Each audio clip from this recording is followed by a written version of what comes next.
열왕기상 12장에서 22장은 열왕기상의 후반부인데 여기서는 신정 왕국의 분열과 열왕의 통치에 대해서 기록하고 있습니다. 오늘 우리가 읽은 12장은 후반부를 시작하고 있는 장인데 크게 세 문단으로 나눌 수가 있습니다. 15절까지는 왕국 분열의 직접적인 원인이 된 르호보암의 강압 정치 단행 결정에 대해서 기록하고 있고요.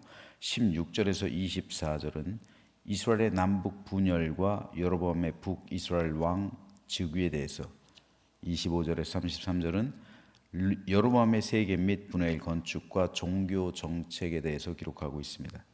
오늘 이 가운데서 11장 마지막 절인 43절에서부터 12장 5절까지 말씀에 대해서 살펴보겠습니다.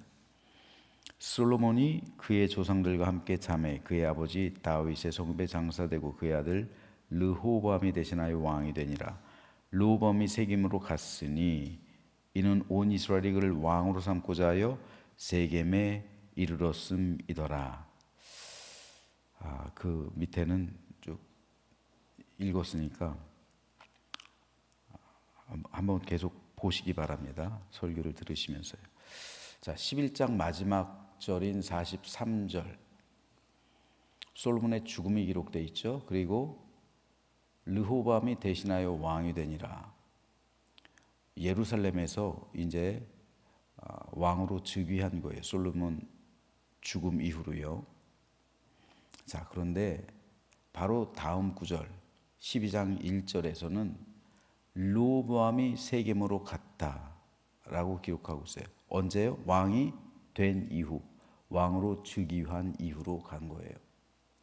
그런데 1절에서는 이는 온 이스라엘이 그를 왕으로 삼고자 하여 세겜에 이르렀습니다.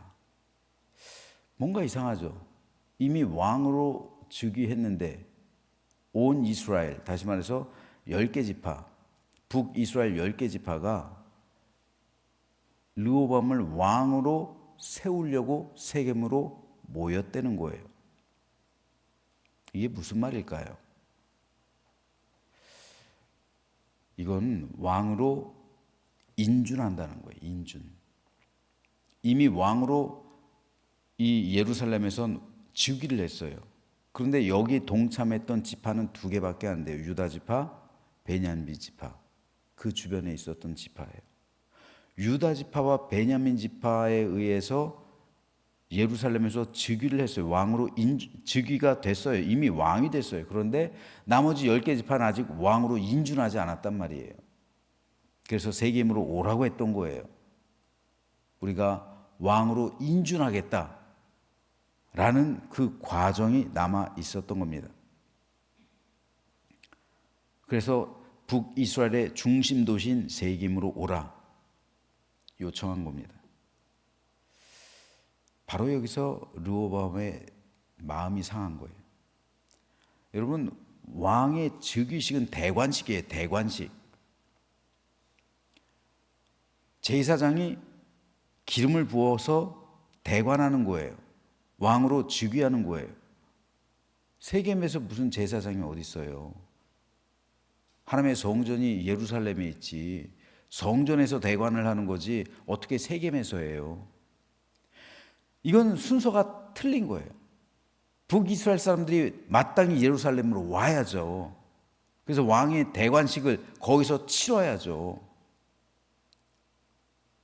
아니, 이미 왕으로 즉위를 했는데 세겜으로 오라는 게 무슨 말이에요? 이건 우리가 인준하겠다 이런 의도이기 때문에 르호보암의 자존심이 땅바닥에 떨어지는 거예요. 이거는요, 우린 아직 왕으로 인정하지 않겠다는 거잖아요. 그러니까 세겜으로 와라. 우리가 왕을 인준하겠다. 이거 참 자존심 상하는 거죠. 이스라엘 역사상 이런 예가 없었어요. 단 한 번도 없었어요. 솔로몬이 왕이 될 때, 다윗 왕이 될 때, 사울도 마찬가지예요. 그런 적이 없었어요.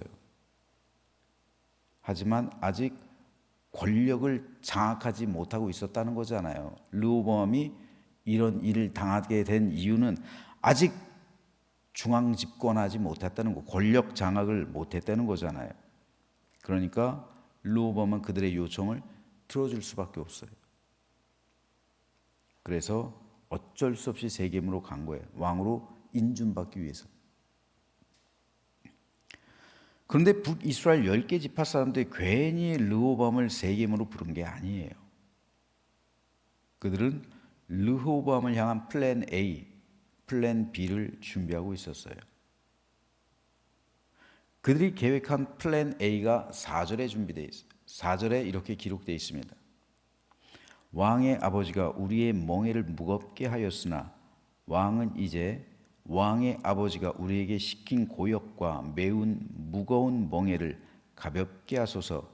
그리하시면 우리가 왕을 섬기겠나이다. 즉 이들이 일부러 예루살렘으로 가지 않고 세겜으로 왕을 부른 이유가 여기서 있는 거예요. 북이스라엘 10개 지파 사람들은 르호보암을 왕으로 인준하기 위해서 조건을 내세운 거예요. 예루살렘에 가서 이 조건을 내세울 수는 없는 거잖아요. 대관식에 가서. 그랬다가는 어떻게 될지 모르잖아요.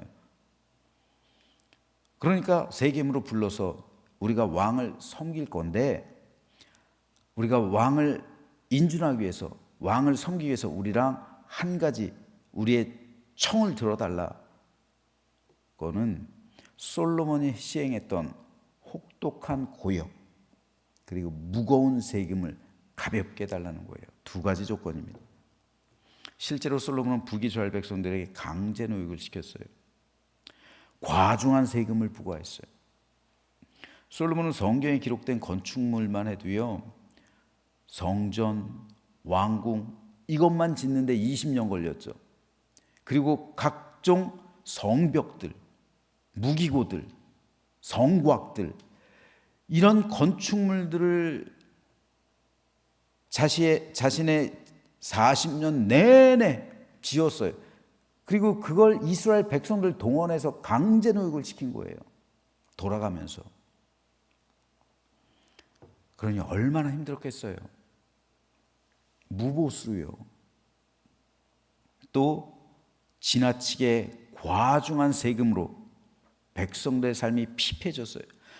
중노동에다가 중과세에다가 허리가 휘고 실제로 육체적인 노동의 강도로 인해서 너무도 힘들었던 거예요. 그러니까 그들은 강제 노역을 좀 면제해주고 그리고 지나친 세금을 가볍게 해달라 요청한 거예요. 얼마나 힘들었으면 이번 기회에 왕으로 우리가 인준해 줄 테니까. 어떻게 보면 이것도 굉장히 선한 의도일 수가 있어요. 그 백성들의 발버둥일 수도 있는 거예요. 한 가지 요구 조건인 거예요. 솔로몬이 시행했던 혹독한 노동 정책, 강압적인 그런 그 노동, 이거 노동 착취잖아요. 그리고 중과세, 이걸 좀 가볍게 해다오. 이걸 요청한 거예요. 그러면은 우리가 기꺼이 왕을 섬기겠습니다. 우리가 기꺼이 왕을 섬기겠습니다. 이게 요청이었던 거예요. 인준의 요청이에요. 그런데 만일 그렇지 않으면 플랜 B를 가동하겠다는 거죠. 르호보암에게 말하지 않았겠죠. 플랜 B는 그들만 숨기고 있는 계획이에요. 그렇다면 이들이 준비했던 플랜 B가 뭘까요? 2절과 3절에 그 플랜 B가 기록되어 있습니다. 느바세 아들 여로보암이 전에 솔로몬 왕의 얼굴을 피하여 애굽으로 도망하여 있었더니 이제 그 소문을 듣고 여전히 애굽에 있는 중에 우리가 사람을 보내 그를 불렀더라. 사람을 보내서 이스라엘 백성들 10개 지파 사람들이 여로보암을 부른 거예요. 애굽에 도망가 있는 여로보암. 왜요? 아히야가 선지자 아히야가 그에게 기름을 부어 이스라엘의 왕으로 삼았잖아요. 이걸 아는 거예요. 그래서 혹시라도 모르니까 여로보암을 데리고 온 거예요. 그래서 여로보암과 이스라엘 온 회중이 르호보암에게서 말한 거예요. 여로보암도 그렇고요. 이스라엘 백성도 그렇고 아직까진 확신이 없는 거예요. 여로보암이 기름 부음을 받았고 이스라엘 백성들도 그 소음을 들어 알고 있었지만 아직까지 그들에겐 이렇게 해야 되나? 확신이 없는 거예요. 진짜 하나님께서 여로보암을 왕으로 세웠는지 그냥 아히야가 기름을 부어서 그 왕으로 삼았다고 하는데 그게 진짜인지 이게 헷갈리는 거예요. 이게 어떻게 아히야라는 사람의 말 하나를 듣고 진짜로 만약에 이 사람이 거짓 선지자면 어떡할 거예요? 헷갈릴 수밖에 없는 거잖아요. 신중에 신중을 기할 수밖에 없는 거죠. 나라를 분열하는 게 쉬운 일입니까? 동족 상잔의 비극이 일어난다는 게 이게 쉬운 일이에요? 나라가 두 동강 나는 거 쉬운 일 아닙니다. 선뜻 그렇게 할 수 없는 거예요. 여로보암을 왕으로 세울 수는 없는 일입니다. 선뜻 그렇게 할 수는 없는 거예요. 신중에 신중을 기할 수밖에 없는 거예요. 그리고 이것을 확인하기 위해서 그들이 르호보암을 세겜으로 부른 거예요. 진짜로 여로보암을 하나님께서 왕으로 세웠는지 이걸 확인하는 절차가 필요했던 거예요. 만일 르호보암이 그들이 요구한 요청을 순순히 받아들인다면 이것은 어쩌면 시험인 거예요. 만일 르호보암이 이 시험에 통과한다면 그들의 요청을 받아들인다면 플랜 A만 가동되는 거예요. 플랜 B, 즉 여로보암이 왕이 되는 건 폐기되는 거예요. 아, 이거는 아니구나. 하나님께서 여러분을 왕으로 기름 부은 게 아니구나. 그 아히야라는 선지자가 거짓 선지자구나. 이렇게 되는 거죠. 하지만 왕이 르호보암이 그들의 요청을 거절한다면 아, 하나님께서 하신 말씀이 진짜구나. 아히야를 통해 하나님께서 여로보암을 왕으로 삼으신 말이 맞구나. 플랜 B, 이걸 가동하는 거예요. 이것이 이들이 준비했던 플랜 B예요. 이걸 확인하기 위해서 르호보암을 세겜으로 부르고 그리고 거기서 한 가지 조건을 건 겁니다. 이에 르호보암은 생각할 수 있는 시간 3일을 달라고 요청합니다. 여기까지는 르호보암이 잘했어요. 자존심을 굽히고 세겜으로 간 것도 잘했고 즉각 대답하지 않고 생각할 수 있는 3일의 시간을 달라고 요청한 것도 잘한 거예요. 하지만 르호보암은 여기서 세 가지 중대한 실수를 합니다. 첫째로 3일 동안 시간을 달라고 한 건 잘한 건데 르호보암은 3일 동안 하나님께 물어보질 않았어요. 르호보암의 모친 암몬 여인이라고 했습니다. 게다가 말년의 솔로몬은 타락한 신앙의 소유자였어요. 즉 르호보암은 여호와 하나님에 대한 신앙을 계승받지 못했어요. 그러니까 이런 중대한 일을 결정하면서 하나님께 물어보지 않아요. 하나님의 음성 듣지 않은 겁니다. 이게 결정적인 실수예요. 둘째, 르호보암은 백성들의 음성을 헤아려 보려 하지도 않았어요. 왜 북이스라엘 10가지 지파 사람들이 자신을 여기로 오라고 했는지, 왜 이런 요청을 하는지, 그들의 원망과 불평의 찬소리를 전혀 들으려 하지 않았던 거예요. 이것이 두 번째 실수예요. 셋째로 르호보암은 지혜 있는 대신들의 말을 외면하고 자기 귀를 긁어주는, 자기 마음을 시원하게 해주는 젊은이들, 신진 세력들의 말을 듣고 결정을 내리는 우를 범합니다. 지혜로운 대신들은 알고 있죠. 솔로몬 왕 때부터 알고 있고 어쩌면 다윗 시절부터 있었던 사람도 있었을 거예요. 노인들 같은 경우는 다윗의 선정을 본 사람도 있었을 수 있고 솔로몬의 초창기 그런 왕정을 본 사람도 있을 겁니다. 지혜로워요.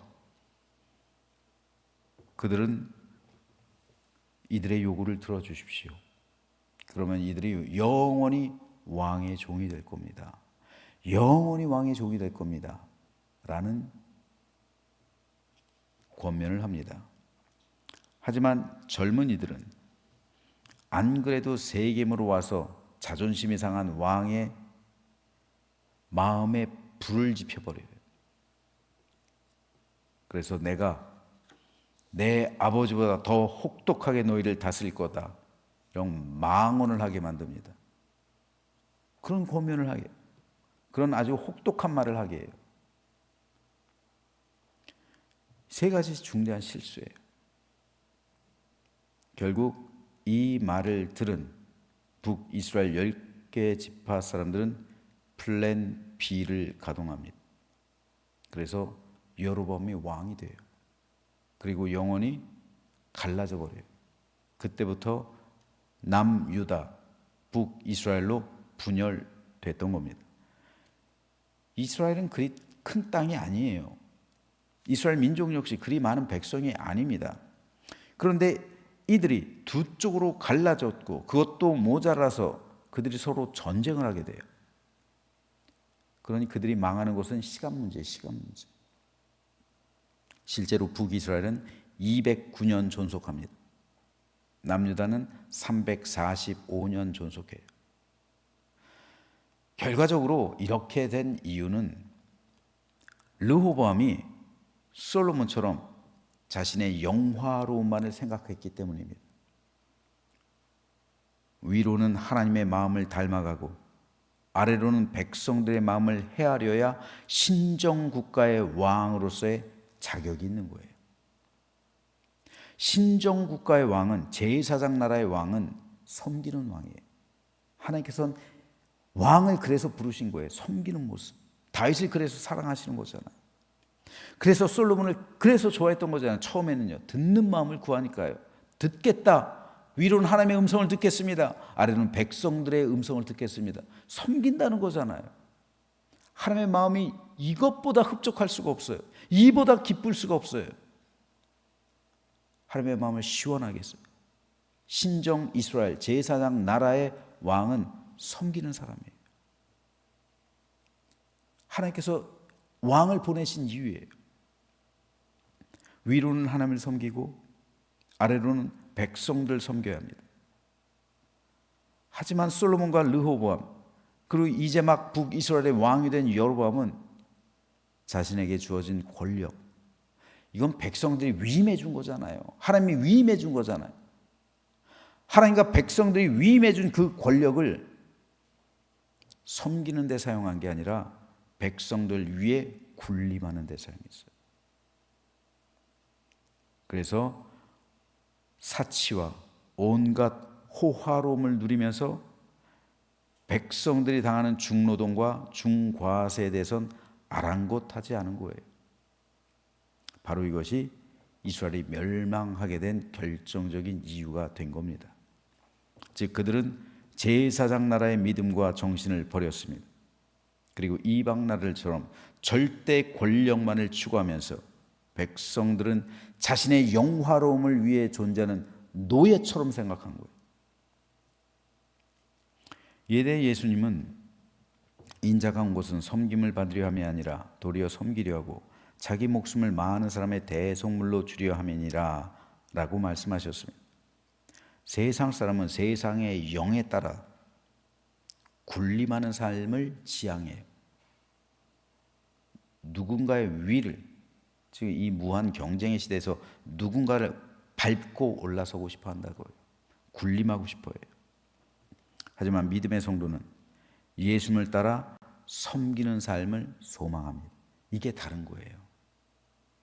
세상 사람들은 군림하는 삶을 바라보고요. 성도들은 섬기는 삶을 바라보는 거예요. 이것이 참된 믿음과 그렇지 않은 사람의 차이예요. 그리스도인이 된다는 것은 섬김의 삶을 실천하는 겁니다. 예수님을 본받는 거예요. 그래서 위로는 하나님을 온전히 섬겨야 하고 아래로는 이웃을, 성도를 겸손히 섬겨야 합니다. 예수님 이것을 하나님 사랑, 이웃 사랑이라고 규정하셨어요. 이것이 제자됨의 제자됨을 조건이죠. 우리가 진정한 제자라면, 우리가 진정한 그리스도인이라면 위로는 하나님을, 그리고 아래로는 성도들을 섬겨야 되는 거죠. 그 섬김의 다른 말이 사랑입니다. 사랑과 섬김을 위해선 자기 희생을 대가로 치러야 돼요. 예수님께서 예수님의 목숨을 대가로 치렀듯이 오늘 우리에게도 자기 십자가가 필요한 거예요. 이것이 섬김과 사랑을 위해 요구되는 한 가지 요청사항인 거예요. 그래서 예수님께서는 자기를 부인하고 자기 십자가를 지고 나를 따르라. 예수님의 제자가 되기 위해선, 예수님의 제자가 되어서 섬김과 사랑을 실천하기 위해선 자기 부인, 자기 십자가가 있어야 한다는 거죠. 쉬운 일 아닙니다. 성을 빼앗는 일보다 어려운 일이 바로 내 십자가를 지는 거예요. 그렇기 때문에 그에게 예비하신 하늘의 상급은 큰 겁니다. 그리스도인은요, 세상에서 영화를 누리는 게 아니라 하나님 나라에서 하나님께서 우리를 준비하신 영화로서 영화로워지는 삶이에요. 그 삶을 지향하는 거예요. 그 삶을 바라보는 거예요. 하늘을 바라보고 소망하는 삶, 이것이 바로 우리의 정체성입니다. 그러므로 저는 저 여러분 모두가 하나님 사랑과 이웃 사랑 온전히 실천해서 하나님과 이웃을, 성도를, 교회를 겸손히 섬기는 믿음의 삶을 살아가게 되기를 소망합니다. 그럴 때 우리 가운데 하나님 나라가 임하는 거예요. 천국이 되는 거예요. 오늘 아침 우리 모두에게 이런 은혜와 축복이 충만히 임하게 되기를 주님의 이름으로 축원합니다.